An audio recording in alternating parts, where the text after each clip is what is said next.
We can now go to settings and set up our connections. We'll run through base connection first. So what we would do is go into connections. We then search for the Bluetooth device. Hit the Bluetooth, which is the serial number of the unit. Hit connect.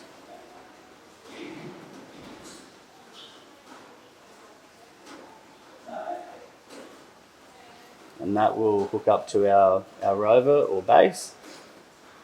We're going to select base, and you can create and set up the base how you would like.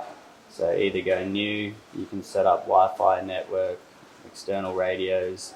The way we've been setting up most of them is through the internal radio function, which I've already set up here.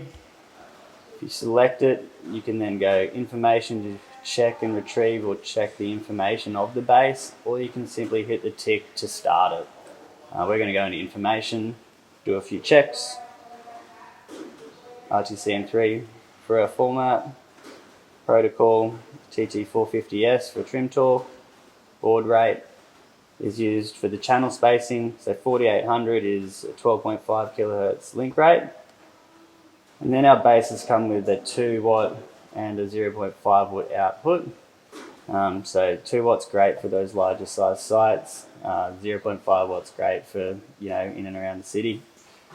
We can then customize our channel for whatever we want it to be. I can type in, change it, whatever I want.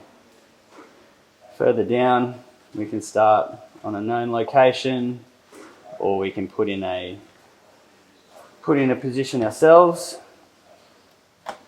So that would be to select a known point. This would be to measure a point, and it would simply then chuck that point ID down into here, and we could then hit apply. I'm not going to do a known location, I'm just going to go from an arbitrary location that it will record itself. So we just hit apply, the base will start, and it will set the receiver. Hit OK, and our base station is now hooked up. The base is currently sitting inside, and we've got 17 sats, so when we're outside we're getting pretty close to 35 to 40, which is incredible. From there, base is all set up and done. We now want to hook up our rover, so we now go connections. We'll disconnect from our base, hit disconnect, and then we would reconnect to our rover. For this demo, we're just going to stay connected to the base unit and switch it to rover mode. So we'll switch from the base to rover, and same thing again, information, tick to set. So we go info, check the setup, hit apply, and it's done. It flicks over from base to rover so efficiently.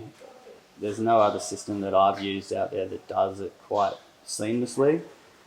And then you can go back and look at your fix. Once you're hooked up to a base, you'll get a green RTK fix there, and you're then good to go do some checks on some control, or start setting out. Under survey,